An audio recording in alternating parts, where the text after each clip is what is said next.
നോക്കാൻ പോകുന്നത് ദേശീയ വാർത്തകളാണ്. ഐഷത്തുൽ ഷംന നമുക്കൊപ്പം ചേരുകയാണ് നാഷണൽ ഡെസ്കിൽ നിന്ന്. Shamna, very good morning. ദേശീയ തലത്തിലെ വാർത്തകൾ എങ്ങനെയൊക്കെയാണ്? Arya Aswathy, very good morning. ദേശീയ തലത്തിൽ ജമ്മുകാശ്മീരിലെ തെരഞ്ഞെടുപ്പ് തന്നെയാണ് പ്രധാനമായി നമുക്ക് നോക്കാനുള്ള വാർത്ത. ജമ്മുകാശ്മീർ രണ്ടാം ഘട്ട തെരഞ്ഞെടുപ്പാണ് നാളെ നടക്കുന്നത്. ഇന്നലെ പരസ്യപ്രചാരണം അവസാനിച്ചിരുന്നു. രണ്ടാം ഘട്ട തെരഞ്ഞെടുപ്പ് നാളെയാണ്. 26 മണ്ഡലങ്ങളിലേക്കാണ് നാളെ തെരഞ്ഞെടുപ്പ് നടക്കുന്നത്. കഴിഞ്ഞ ദിവസം രാഹുൽ ഗാന്ധി ഉൾപ്പെടെയുള്ള നേതാക്കന്മാരെത്തി പ്രചാരണം നടത്തിയിരുന്നു. എന്തായാലും ഈ 10 വർഷത്തിന് ശേഷം നടക്കുന്ന ഒരു തെരഞ്ഞെടുപ്പ്, അല്ലെങ്കിൽ ആർട്ടിക്കിൾ 370 പ്രത്യേക പദവി റദ്ദാക്കിയതിനു ശേഷം നടക്കുന്ന ഒരു തെരഞ്ഞെടുപ്പ്, അതൊക്കെയാണ് ജമ്മുകാശ്മീർ തെരഞ്ഞെടുപ്പിനെ ഇത്രയും ഉറ്റുനോക്കുന്നത് അല്ലെങ്കിൽ നിർണായകമാക്കുന്നത് എന്ന് പറയാം.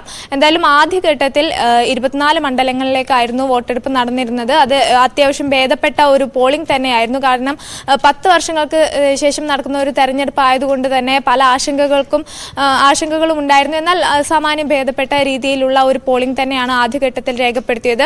രണ്ടാം ഘട്ടത്തിലും അത് തന്നെ ഉണ്ടാകും, അങ്ങനെ തന്നെയാണ് പ്രതീക്ഷിക്കുന്നത് എല്ലാ മുന്നണികളും. എന്തായാലും രണ്ടാം ഘട്ടത്തിന്റെ ഒരു പ്രത്യേകത എന്ന് പറയുന്നത് മുൻ മുഖ്യമന്ത്രിയും അതുപോലെ നാഷണൽ കോൺഗ്രസ് വൈസ് പ്രസിഡന്റുമായ ഒമർ അബ്ദുള്ള മത്സരിക്കുന്നുണ്ട്. ഈ രണ്ടാം ഘട്ടത്തിലാണ് അദ്ദേഹത്തിന്റെ മത്സരം. അദ്ദേഹത്തിന്റെ മണ്ഡലമായ ഗന്ദർബൽ, ബഗ്ദ മണ്ഡലങ്ങൾ ഉൾപ്പെടെയുള്ള 26 മണ്ഡലങ്ങളിലേക്കാണ് രണ്ടാം ഘട്ടത്തിൽ വോട്ടെടുപ്പ് നടക്കുന്നത്. മൂന്നാം ഘട്ട വോട്ടെടുപ്പ് അടുത്ത മാസം 1-നാണ്. അതിനുശേഷം 90 മണ്ഡലങ്ങളുടെയും ഒക്ടോബർ 8-ന് വോട്ടെണ്ണൽ പൂർത്തിയാവുന്നതാണ്. എന്തായാലും വളരെ നിർണായകമായ ഒരു തെരഞ്ഞെടുപ്പ് എന്ന് തന്നെ ജമ്മുകാശ്മീരിന്റെ തെരഞ്ഞെടുപ്പിന് നമുക്ക് പറയേണ്ടി വരും. പ്രത്യേകിച്ച് ആദ്യഘട്ട ഇലക്ഷൻ കഴിഞ്ഞതിന് ശേഷം വലിയ വാക്പോരുകളാണ് പാർട്ടികൾ തമ്മിൽ ഉണ്ടായത്. പ്രത്യേകിച്ച് ഈ കോൺഗ്രസിന്റെ അല്ലെങ്കിൽ ഇന്ത്യ മുന്നണിയുടെ ഒരു പ്രധാന മുദ്രാവാക്യം എന്ന് പറയുന്നത് പ്രത്യേക പദവി അത് കാശ്മീരിനെ തിരികെ നൽകുമെന്നതായിരുന്നു. അത്തരത്തിലുള്ള ഒരു പ്രസ്താവന പാകിസ്ഥാന്റെ ഭാഗത്തു നിന്നും ഉണ്ടാവുകയുണ്ടായി.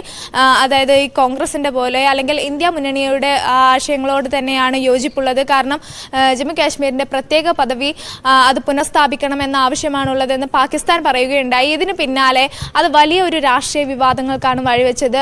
അമിത്ഷാ പറയുകയുണ്ടായി കോൺഗ്രസിനും അതുപോലെ പാകിസ്ഥാനിനും ഒരേ അജണ്ടയാണ് എന്ന് പറഞ്ഞ് ഒരു രാഷ്ട്രീയപരമായി കൂടി അതിനെ കാണുന്ന ഒരു അവസ്ഥയുണ്ടായി. അതുകൊണ്ട് തന്നെ വളരെ നിർണായകമായ ഒരു തെരഞ്ഞെടുപ്പ് എന്ന് തന്നെ പറയാം. അതാണ് നമ്മൾ അതിലേക്ക് ഉറ്റുനോക്കുകയാണ്. ഐഷത്തുൽ ഷംനയാണ് ന്യൂസ് ഡെസ്കിൽ നിന്നും ദേശീയ വാർത്തകളുടെ വിശകലനം നൽകിയത്.